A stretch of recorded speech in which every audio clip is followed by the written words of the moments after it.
Hey everyone, welcome to Strange Stories, where we explore near-death experiences and supernatural stories from people who've had a glimpse of the other side. If you enjoy our content, please consider liking the video and subscribing to our channel.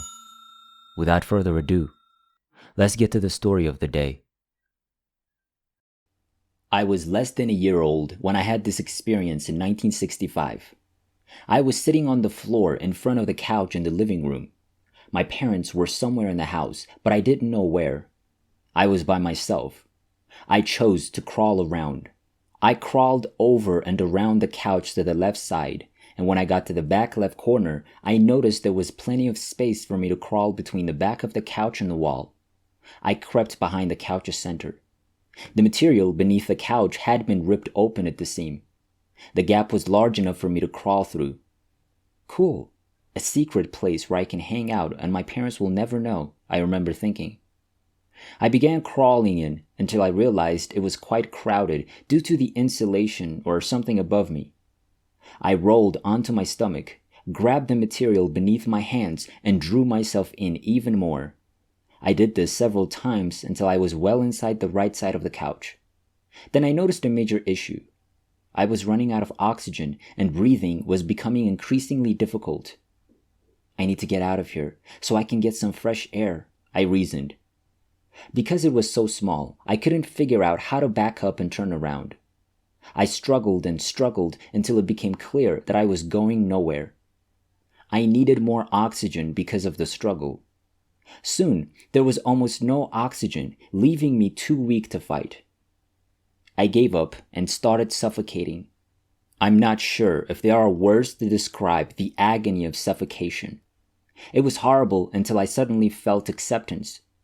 Although the suffering was excruciating, I found solace in my acceptance. The pain began to fade quickly until there was none left. It was such a relief to realize that what was causing me to suffer was no longer necessary. I no longer required Earth's oxygen and was no longer confined to my physical body, but I was completely coherent. I never fell asleep or became unconscious during the entire process. I never vanished and I felt fantastic, far better than any human could feel in the flesh on Earth. Why should I stay here? I reasoned. I shifted slightly to my right and turned what would now be my spiritual head to the right. Suddenly, everything became clear. Although I could see the living room, it appeared as if I was no longer on the couch. I looked around and saw that the floors, walls, furniture, and objects were all in perfect condition. The room was extremely bright, as if illuminated by 100 light bulbs. I decided to climb higher to get a better look around. I could see that I was standing above the couch. I noticed that I was only interested in what was in front of me and to the right of me. This is due to the fact that I never turned my body, only my head. When I looked to the left, all I saw was a wall of darkness a short distance away and beyond me. I didn't want anything to do with it, so I concentrated on other things. Then, all of a sudden, everything changed. Flowers began to sprout from everywhere. The floors, walls, and objects were all intact, but there were flowers growing out of every square inch of everything, transforming the room into a small little paradise. It was stunning. This level of happiness was unlike anything you could ever feel in the flesh on Earth. For example, suppose you won 200 million in the lottery. That must make a person happy, right? But that happiness would barely scratch the surface of the happiness I was experiencing. You have no sense of time. You only get a sense of eternity all the time. I'm not sure what this is or what's going on, but I'm loving it, I thought. Then, with the flip of a switch, it was pitch black. What happened? I wondered. I had wondered if one of my parents had turned off the lights, but I knew it could be because it was daytime and there was no light coming in through the windows or anything. It was complete darkness, which was diametrically opposed to the feeling I had in the little paradise. I still didn't have a sense of time, only eternity. I became concerned and wondered. That's all there is to it. I'm stuck in this darkness by myself for the rest of my life. It was depressing me. Then I heard voices from behind me and over my left shoulder.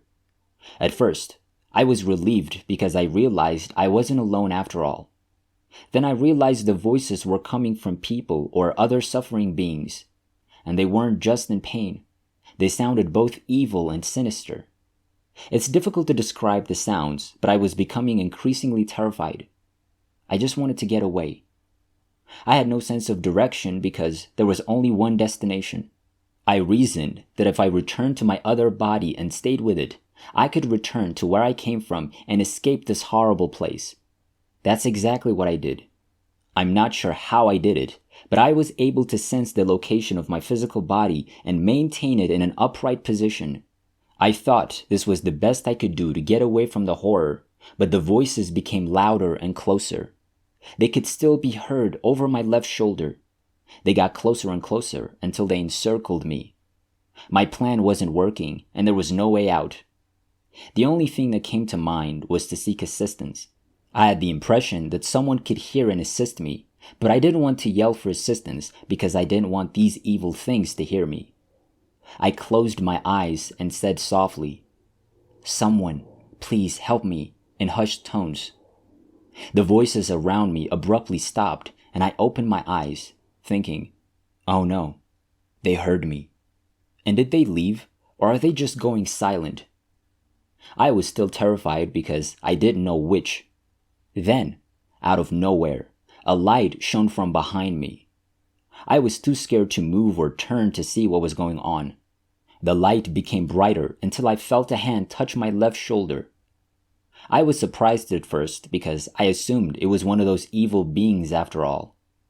When I turned to the right, I noticed a man dressed entirely in white. I was afraid of him at first until I noticed he was holding me gently, comforting me, and quickly telling me who he was. He told me in a spiritual language that I completely understood, and now that I'm human on earth, I can kind of tell you what he said in English. "I'm Jesus, your Savior, Savior of all mankind, and today I'm taking you with me to paradise," he said. I was relieved to see him. I knew then that there would be nothing else to fear and that our destination would be spectacular. We began to move forward, and at first it appeared that we were floating. Jesus was still holding me against his left side, comforting and conversing with me. We moved only for a few steps before I noticed a crowd of hundreds, if not thousands, of lights approaching. Each light featured a human figure, but no facial or body features, only figures that appeared to be human shadows with a very bright light in the center of each one.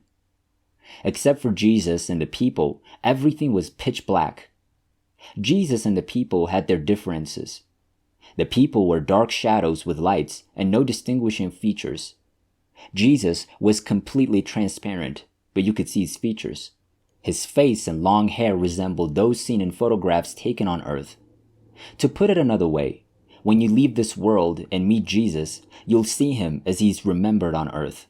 We were approaching the people with lights, and as we got closer, we veered to the left to pass them on our right side. Then I noticed it was getting lighter, as if there was a sunrise. Instead of floating, we were now walking. Walking appeared to be as natural, if not more so, than it is in the physical body. People would gather behind us and follow us as we passed. It was getting lighter by the minute. The more daylight there was, the less I could see the people's lights and the more I could see their faces. We kept walking as Jesus and I talked to each other. I'm not sure what we were talking about. I recall Jesus telling me about going to a wonderful place. I remember Jesus and I laughing at one point, not at anyone or anything in particular. It was just pure happy laughter. I was having the most incredible happiness, far beyond my wildest dreams. I was on my way home with my absolute true soulmates. In an instant, Jesus was directly in front of me, staring at me. We came to a halt. He stated, "Everything has changed. You have to return." "What do you mean I have to go back?" I asked.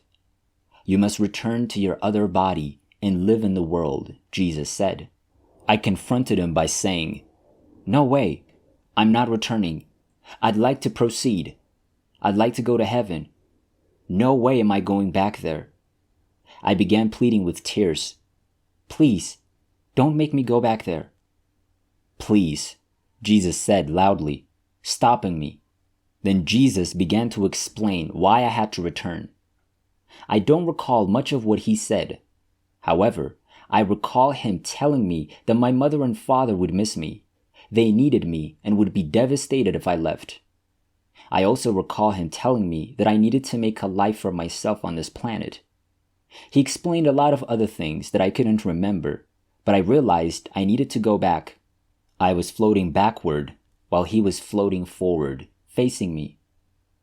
Everyone else gathered behind Jesus and was staring at me, seeing me back.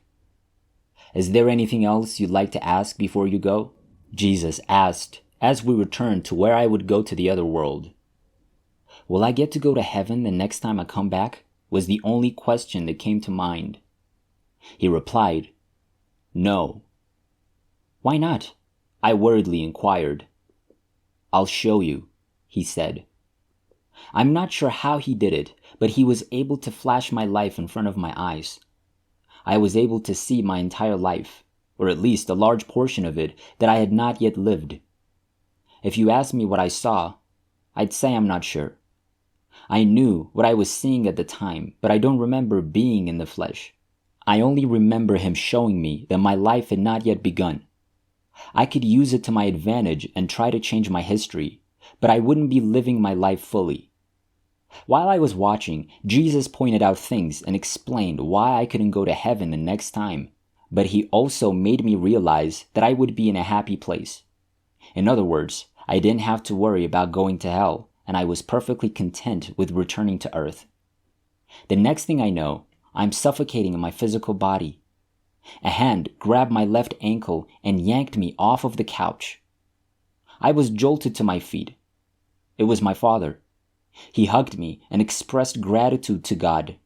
I reached out to my mother, who hugged me and said nearly the same things as my father. I was overjoyed to be back with them.